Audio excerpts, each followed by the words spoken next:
ജെറമിയ അധ്യായം 20. പാഷൂറുമായി വിവാദം. ഇമ്മറിൻ്റെ മകനും ദേവാലയത്തിലെ പ്രധാന മേൽവിചാരിപ്പുകാരനുമായ പാഷൂർ എന്ന പുരോഹിതൻ ജെറമിയ പ്രവചിക്കുന്നത് കേട്ടു. അവൻ ജെറമിയ പ്രവാചകനെ അടിച്ചിട്ട് ദേവാലയത്തിലേക്കുള്ള മുകളിലെ ബെഞ്ചമിൻ കവാടത്തിൽ ഒരു മുക്കാലിയിൽ കെട്ടിയിട്ടു. പിറ്റേ ദിവസം പാഷൂർ ജെറമിയായെ അഴിച്ചുവിട്ടു. അപ്പോൾ ജെറമിയ അവനോട് പറഞ്ഞു, കർത്താവ് നിന്നെ വിളിക്കുന്നത് പാഷൂർ എന്നല്ല, സർവത്ര ഭീതി എന്നാണ്. കർത്താവ് അരുളി ചെയ്യുന്നു, ഞാൻ നിന്നെ നിനക്കു തന്നെയും നിന്റെ സകല സുഹൃത്തുക്കൾക്കും ഭീതിയാക്കി തീർക്കും. നിന്റെ കൺമുൻപിൽ വെച്ച് അവർ ശത്രുക്കളുടെ വാളിനിരയാകും. യൂദാ മുഴുവനെയും ഞാൻ ബാബിലോൺ രാജാവിൻ്റെ കൈകളിലേൽപ്പിക്കും. അവൻ അവരെ തടവുകാരാക്കി ബാബിലോണിലേക്ക് കൊണ്ടുപോയി വാളുകൊണ്ട് വധിക്കും.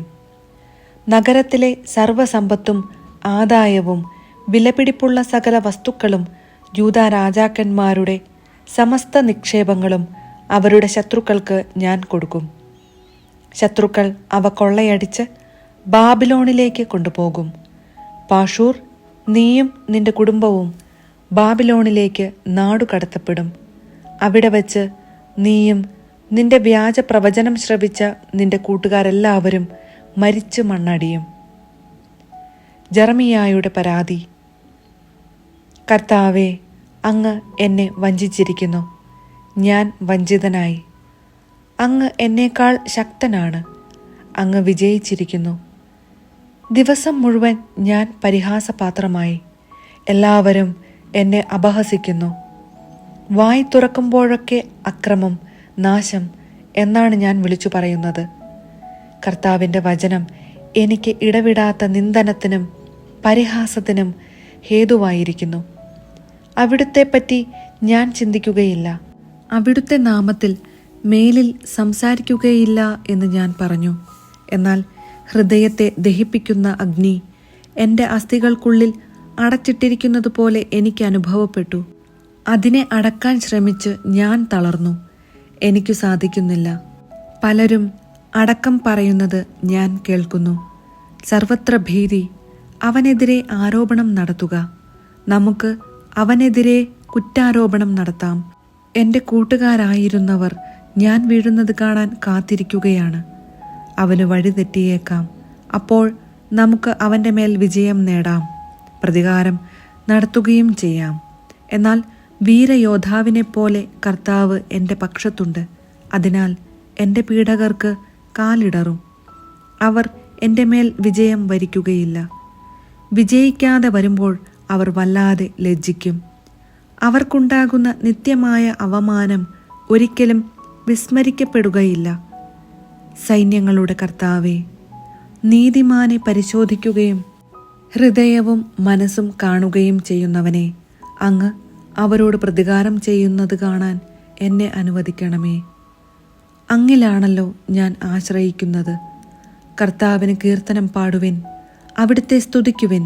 എന്തെന്നാൽ ദുഷ്ടരുടെ കയ്യിൽ നിന്ന് ദരിദ്രരുടെ ജീവനെ അവിടുന്ന് രക്ഷിച്ചു.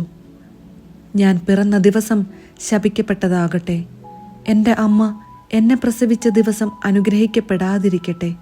എൻ്റെ പിതാവിൻ്റെ അടുക്കൽ ചെന്ന് നിനക്ക് ഒരു പുത്രൻ ജനിച്ചിരിക്കുന്നു എന്ന വാർത്ത അറിയിച്ച് അവനെ സന്തോഷിപ്പിച്ചവൻ ശപിക്കപ്പെട്ടവനാകട്ടെ.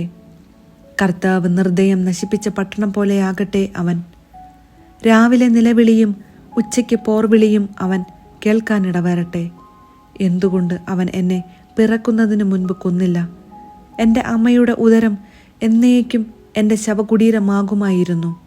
എന്തിനാണ് ഞാൻ ഉദരത്തിൽ നിന്ന് പുറത്തു വന്നത്? അധ്വാനവും സങ്കടവും കാണാനാണോ?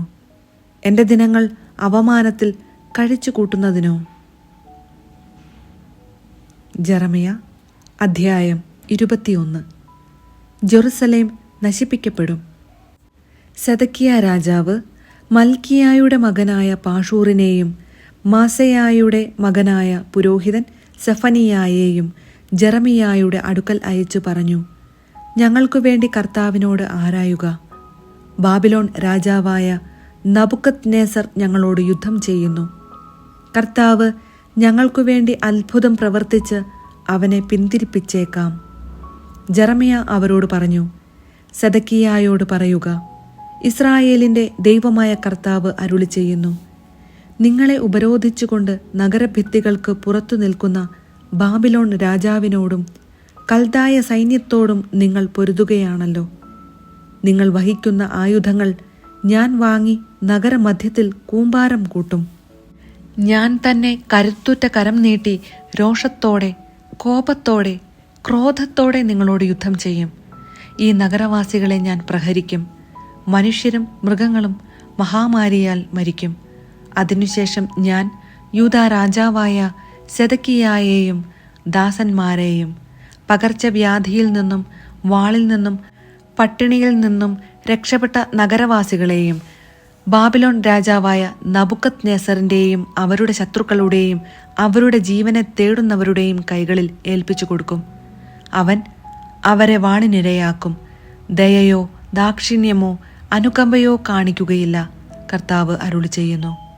ഈ ജനത്തോട് പറയുക, കർത്താവ് അരുളി ചെയ്യുന്നു, ജീവന്റെയും മരണത്തിൻ്റെയും മാർഗങ്ങൾ ഇതാ നിങ്ങളുടെ മുൻപിൽ ഞാൻ വയ്ക്കുന്നു.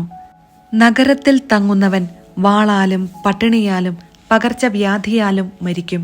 എന്നാൽ പുറത്തിറങ്ങി നിങ്ങളെ വളഞ്ഞിരിക്കുന്ന കൽദായർക്ക് കീഴടങ്ങുന്നവൻ ജീവിക്കും. യുദ്ധത്തിൻ്റെ സമ്മാനമെന്ന നിലയിൽ അവന് തൻ്റെ ജീവൻ കിട്ടും. എന്തെന്നാൽ എൻ്റെ മുഖം ഈ നഗരത്തിനു നേരെ നന്മയ്ക്കായിട്ടല്ല തിന്മയ്ക്കായിട്ടാണ് ഞാൻ തിരിച്ചിരിക്കുന്നത്. കർത്താവ് അരുളി ചെയ്യുന്നു. ബാബിലോൺ രാജാവിൻ്റെ കൈകളിൽ അത് ഏൽപ്പിക്കപ്പെടും. അവൻ അത് അഗ്നിക്കിരയാക്കും. രാജാക്കന്മാർക്ക് ശിക്ഷ. യൂദാ രാജാവിൻ്റെ ഭവനത്തോട് നീ പറയുക, കർത്താവിൻ്റെ വാക്ക് കേട്ടുകൊള്ളുവിൻ. ദാവീദിൻ്റെ ഭവനമേ, കർത്താവ് അരുളി ചെയ്യുന്നു, പ്രഭാതത്തിൽ നീതി നിർവഹിക്കുക. കൊള്ളയടിക്കപ്പെട്ടവനെ അക്രമിയുടെ കയ്യിൽ നിന്ന് രക്ഷിക്കുക. അല്ലെങ്കിൽ നിങ്ങളുടെ ദുഷ്പ്രവൃത്തികൾ നിമിത്തം എൻ്റെ കോപം തീ പോലെ കുതിച്ചുയരും. ആർക്കും ശമിപ്പിക്കാനാവാത്ത വിധം അത് ആളിക്കത്തും. സമതല മധ്യത്തിൽ ഉയർന്നു നിൽക്കുന്ന പാറക്കെട്ടിൽ പാർപ്പിടമുറപ്പിച്ചവരെ, ഞാൻ നിങ്ങൾക്ക് എതിരാണ്. കർത്താവ് അരുളി ചെയ്യുന്നു. ആരു ഞങ്ങൾക്കെതിരെ വരും? ആരു ഞങ്ങളുടെ വാസസ്ഥലത്ത് പ്രവേശിക്കും എന്ന് നിങ്ങൾ ചോദിക്കുന്നു. നിങ്ങളുടെ പ്രവൃത്തിക്കൊത്ത് ഞാൻ നിങ്ങളെ ശിക്ഷിക്കും. അവരുടെ വനത്തിന് ഞാൻ തീ കൊളുത്തും.